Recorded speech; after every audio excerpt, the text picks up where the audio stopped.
Alright, first things first, sorry about my voice. I've been sick for like a week and a half, and I am tired of waiting for it to go back to normal. I want to make this video, so here we are. In front of me is a Cisco VCO4K. This is a programmable telephone switch, and it's my most recent questionable financial decision. It's also massive. I'm standing pretty far back so that you can see the full thing in frame. And right behind it is a 7200 VXR on the bottom, which looks absolutely tiny comparative to it, which is really interesting because the 7200 is a pretty massive router. Anyway, the VCO4K, it isn't a phone switch in the way you would usually expect. It doesn't do any call processing on its own, with a few exceptions. You connect it to an external host computer, either over serial or over TCP, and you write your own custom software that tells it how to route calls between different interfaces. So it can take in digital interfaces like T1 and E1, and it can either use them in clear channel, so there's no signaling information over them. It can do robbed bit signaling, or it can do ISDN, so PRI. It will also do FXS and FXO and E&M analog interfaces, and it will also do digital drop and insert interfaces, so 64K or 56K time slots broken out into just serial interfaces. And basically, it has just a digital switching fabric in it, and it will make connections between anything to anything else, effectively. So I can have a T1 and an FXO port, and it can make a voice path connection between a time slot on that T1 and the FXO. Or it can make a connection between one time slot to another time slot on the same T1 or a different T1. It'll make connections between any given ports. It also has a bunch of internal service circuits, so it can do dial tone and ringback and reorder and like busy signal, like all the different tones, call progress tone, generation and detection. It will do DTMF, MF, and MFCR2 digit transmission and reception, so it can dial and receive those signals. It will also do dial pulse on analog interfaces, assuming the FXS or FXO are physically on a card on the VCO4K, not over a T1. And it also can do voice prompts, playback, and recording, and it can also do call conferencing. So all the basic telephony features that you need for a phone switch, it can do it. But it doesn't, like, the logic isn't handled internally. If I had a phone connected to an FXS port on it, and I picked up that phone, it would not do anything with that information other than forward it to the host computer, which the host computer would then tell it how to process that call. Now, I said there are a few exceptions, but I'm not even going to go over it in this video. This is just going to be I guess, short overview of the hardware and what I do have, and some of my plans with it. And I am looking for a few parts for this. It's not complete. I can't actually get it operational with what I have, and you'll see later. But point is, the host computer controls all of the call switching operations 99% of the time. Now, obviously this is pretty large chassis. This is the VCO4K. These were originally made by a company called Summa Four, Inc. And they were bought out by Cisco sometime pretty close to 2000. I think it was either 2000 or 2001. And that was the VCO4K had came out pretty close to that time as well. Before the VCO4K, there was the VCO Series 20, which has half the capacity of it. There was also, even before that, were the Summa Four SDS-500 and SDS-1000 switches, which were very similar. And as far as I'm aware, some of these cards are compatible between the SDS and the VCO switches. Now, these are super hard to find any information on. It's a miracle I've been able to get what I have here, like this chassis and the cards that are in it. It's literally hard to find even pictures of these. So what I'm going to do is everything that I have and every part of this process, I plan to make a page on my website and start documenting literally everything about it, because there's almost they're almost lost to time, it feels. Super hard to find any info on them. Now, the older Summa Four switches, the SDS and all that, they were all marketed towards the same kind of application. You wouldn't really see this being an end office switch normally, or a tandem switch. They were mainly used for whatever custom application companies needed that interface with the telephone network. primary use case was calling card services. So these would sit on the PSTN, and they would have like incoming and outgoing trucks to the phone company, either just directly to one CO switch or between multiple. With the capacity of this thing, it would take up quite a lot of T1s. But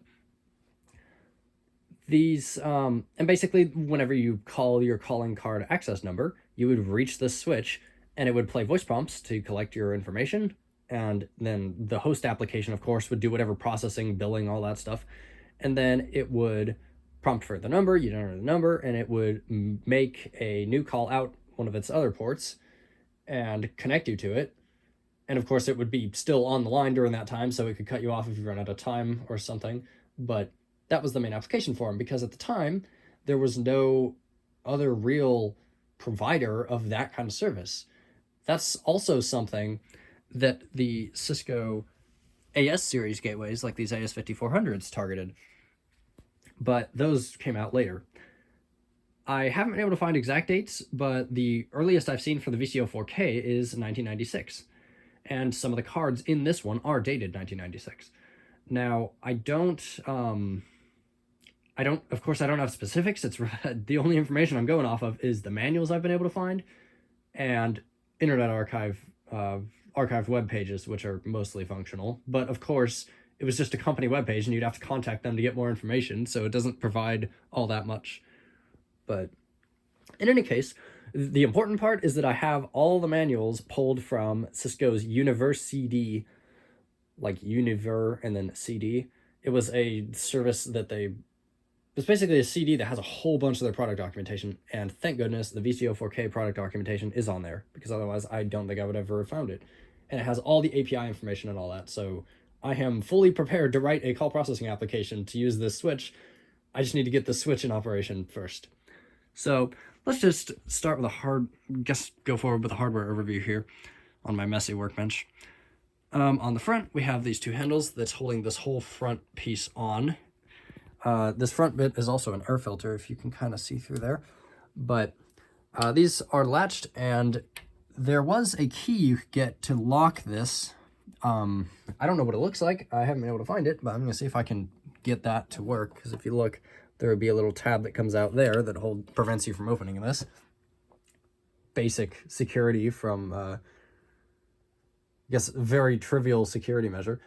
Of course, if you have physical access to the switch and you're doing something malicious there, you could break this, but I don't know, I guess it was just a little bit of security. In any case, I'm going to pull this off. Behind it is all the cards on the front. In for interesting parts. Very heavy. Now I'm going to step back again so you can see the whole thing. That's what the front looks like. So I guess I'll just kind of start from the top and then go down. At the very top, there is the AAC card, or Alarm Arbiter card. This basically just handles receiving alarm signals. So in central office equipment, you always had alarm levels, so major and minor alarms, which basically is just, I mean, it goes way back to electromechanical switching. If there was a relay that got stuck in your panel switch's decoder or something, or it took too long, it would throw an alarm condition, and that would like ring bells throughout the CO. Digital equipment has it too. Even some of the Cisco equipment down there has major and minor alarm capability. That D-slam that I showed, which actually is over here, major and minor alarm right there. So this takes in major and minor alarm signals from pretty much anything in the chassis. So if one of the CPU cards or something had an alarm condition, it would be sent to this AAC. Now, this also handles switching between which processor is active. This is a fully redundant switch. So if you look here, I'll go over it in a minute, but there's two of these cards, there's two of these cards, there's two power supplies. It's fully redundant. Now, we have reset buttons that would reset either the A or B side processor. So A is primary, B is secondary. Well, I guess it doesn't have to be that way, but A is on the left, B is on the right for everything. This switch selects how it selects which side is in use. In the center like that, it's auto, so if A were to fail and it was on A, it would seamlessly change over to B. If you put it in B and then B failed, it would not switch back to A. So usually keep it in the middle. Now there's a alarm cutoff switch here. So this has alarm relay outputs that you could wire to your central office's alarm equipment. And if you knew about the alarm and you're working on it, you can turn the ACO switch to the left, and this ACO LED here would come on, and it will de-energize the alarm contacts, so stop the alarm condition. Basically just an acknowledgement of that. There's an A and B LED here that indicates which side it's currently running from as primary. Then there's major and minor alarm, and then aux1 and aux2, and aux1 and aux2 do include software alarms that you can trigger from your host application if you wanted to be able to do that. And over on the right, there's a dedicated spot to connect a wrist grounding strap, which is kind of nice. If we look at the cards here, so this, I will say, this has one of the best card cage like chassis assemblies I've ever dealt with.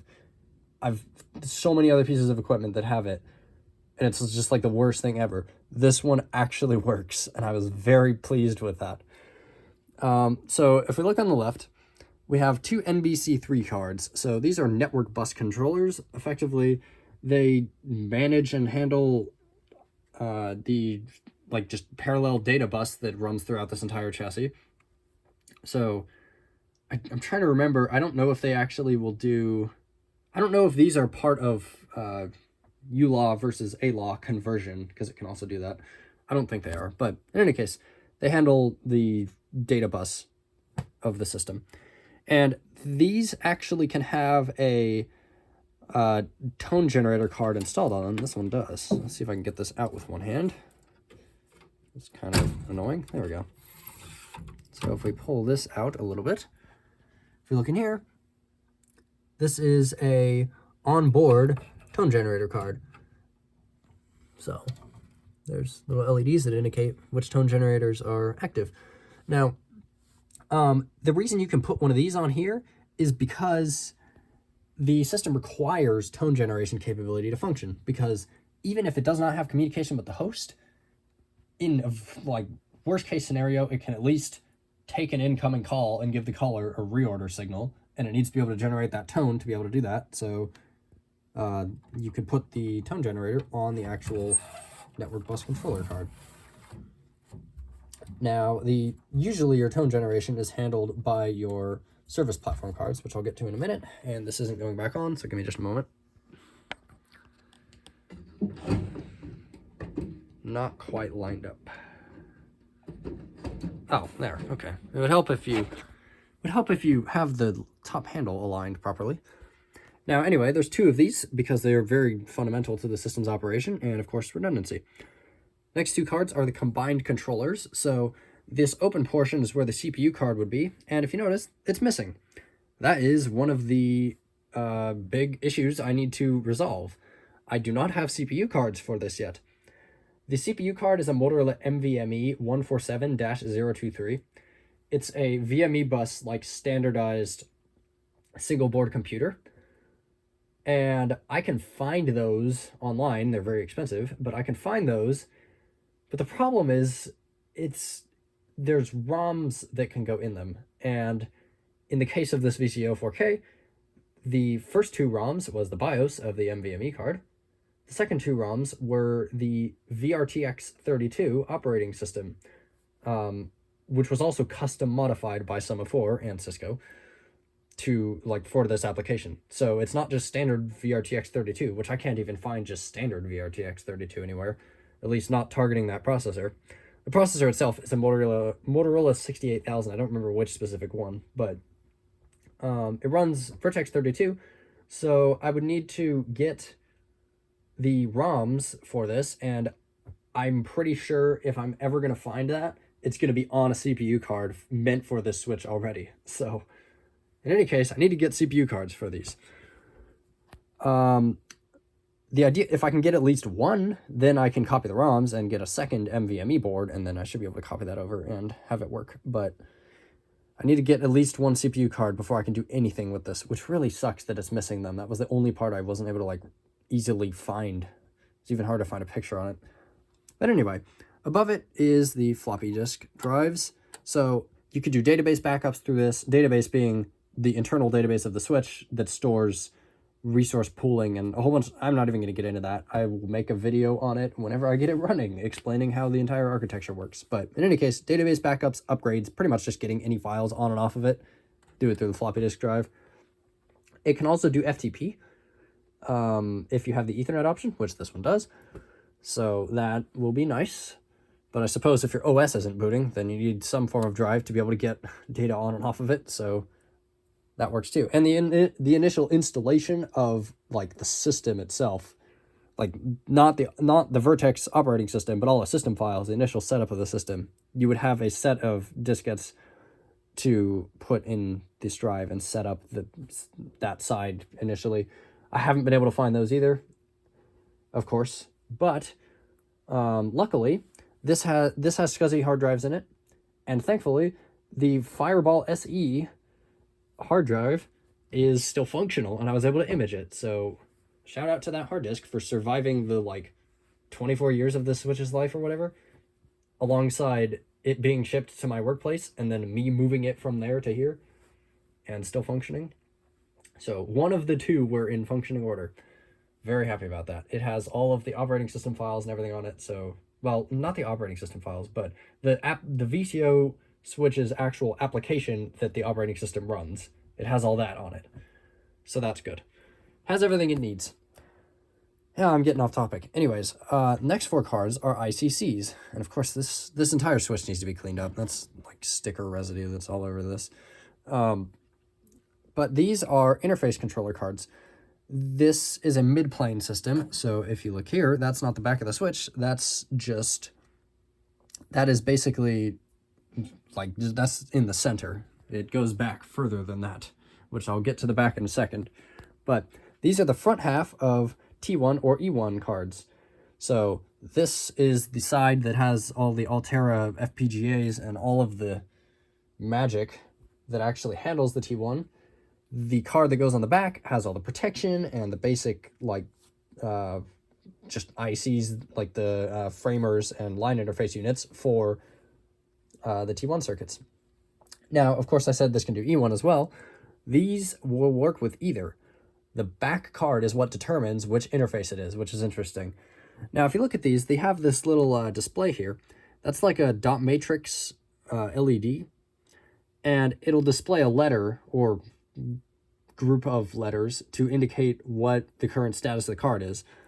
Now, the bottom row isn't actually used for that. The first 4 of the bottom row are basically to indicate if there were an alarm condition on this card and it displays like a L for loss of frame or something. I don't know if it's actually an L, but if it displays a letter that indicates an alarm, the light that's on in correspondence with it will indicate which group of ports on the back is causing the alarm, because there's no way to display like that much information on this. Of course, you can check it through the serial console, but yeah, basic status display. Very far right on the bottom one is a heartbeat LED, so that'll flash all the time. Now, I have 4 of these ICCs in here, then a bunch of blank spots, which I need to make more of these blanks.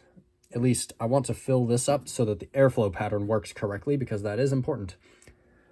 And then on the right, we have service platform cards. So these are the ones that provide the service circuits, like dial tone generation and detection, and like conferencing even is a service circuit. The only thing that these don't really do that I really want in this Switch is voice prompt playback and record. This one did have it at one point, but I have not been able to find the cards for it. I've looked everywhere, and every company I've contacted has always said, oh, we don't have them anymore. So I'm hoping I'll find it eventually, because I would love to have that. But in any case, these are the cards that do all that stuff. If I pull one of these out, see how this goes. Very tedious, one-handed. See if I can kind of set this on top. I'm not using a wrist strap, but it's okay. So if I look at the top of this, this has 4 SRMs on them, service resource modules. And if you look at an SRM, it has 8 DSP engines. Those are the ones in the middle there.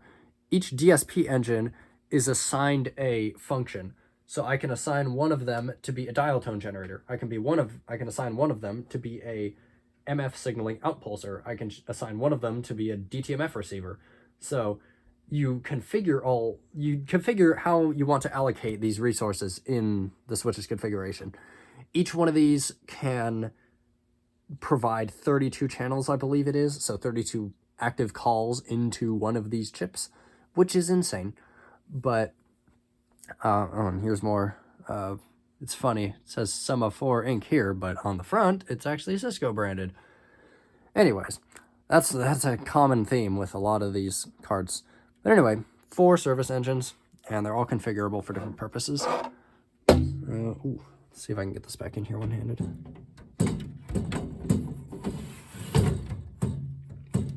I don't think... Nope, I did not line that up right.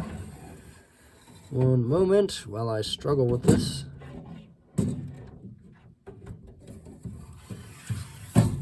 I was just talking about how great this card cage assembly is, but it doesn't help if your eyesight isn't that great. Okay, I'll pop it in later. There's this card. These provide obviously the service circuits.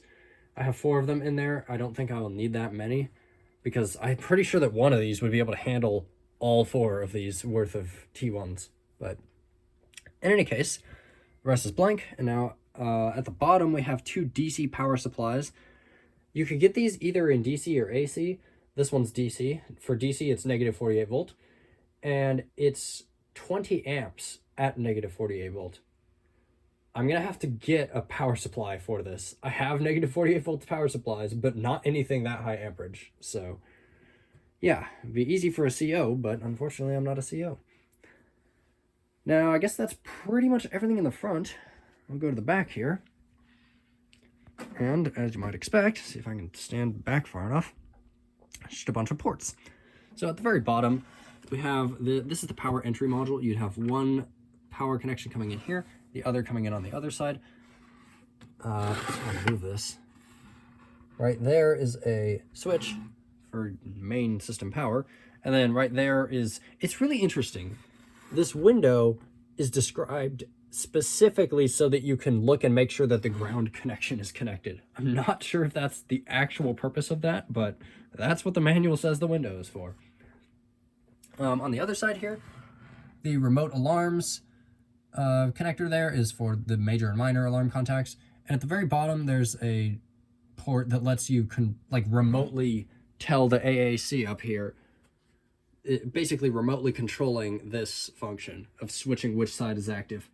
I'm not entirely sure why you would want to do that unless you were fully remotely managing it. But if you were fully remotely managing it, you could just do that through the console. There must have been some really specific application for that. But in any case, these 2 are on the back of the NBC3s. These are just blanks. These are all blanks. These 2 are the 16-span T1 cards. As you can see right here. So these are behind those ICCs that are in the front. I have 4 ICCs, but only 2 interface cards. Once I get this working, I'm going to get more cards for this, but I just want to get the switch online before I get anything more for it because it's pretty expensive.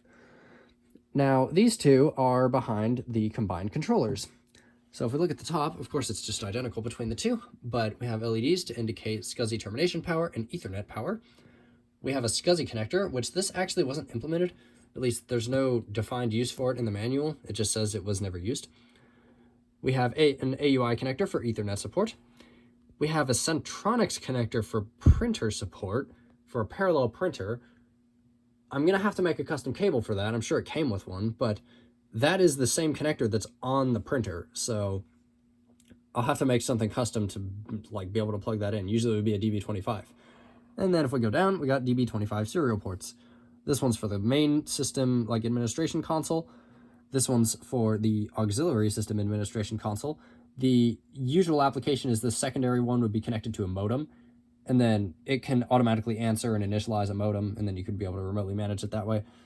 But you can also configure it just to work like a regular port. And then port 3 and 4 are for connecting to a host machine, so you could have a redundant serial connection there. And then, of course, it's all duplicated on the other side. And then at the very top is the fan assembly. This is an exhaust portion of the fan assembly. So if you were to look in here, there are 4 fans that go across the bottom that are like this, and then there are 4 fans that are standing up. So the airflow pattern is it comes up from the card cages, like up through these fans, which then direct it out this way. So I have no idea how loud this is. We will find that out. Find out if it will be living out here for the rest of its life, or if it will be able to go into my bedroom. Now, there's also a little LED up here that says fan alarm. Kind of interesting. I don't know if you can actually see them in there. I can see them in there, but oh, maybe. Actually, when I move the camera, yeah, you can see there's fans in there. I'd take it off, but it's kind of a pain. So I think that's pretty much the entire hardware of the Switch. I have a lot of plans for it. Of course, I need to get it up and running before I can do anything, which is killing me, because seeing this hardware is really cool, and I have 90% of a Switch. I'm just missing the CPU cards. It's kind of insane. I have all the documentation needed for writing software to communicate with it, which is great. I was able to find it on Cisco's University, which was a CD that they would provide that has a whole bunch of product documentation. And thank goodness the VCO Switch product documentation is in there with all of the information needed to write software for it, which is great.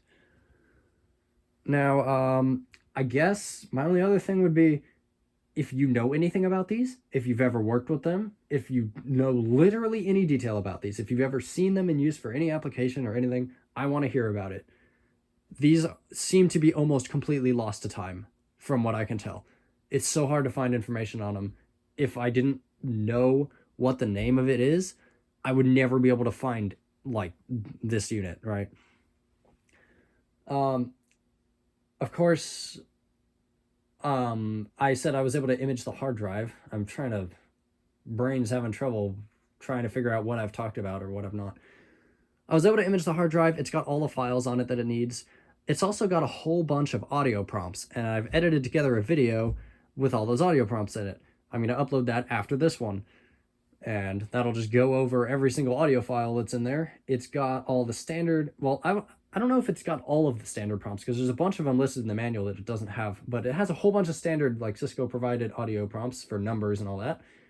And then it has a whole bunch of calling card related, like, custom announcements or prompts from like 2002 to 2007, which is really cool. So I'm going to post that on another video if you want to listen through them.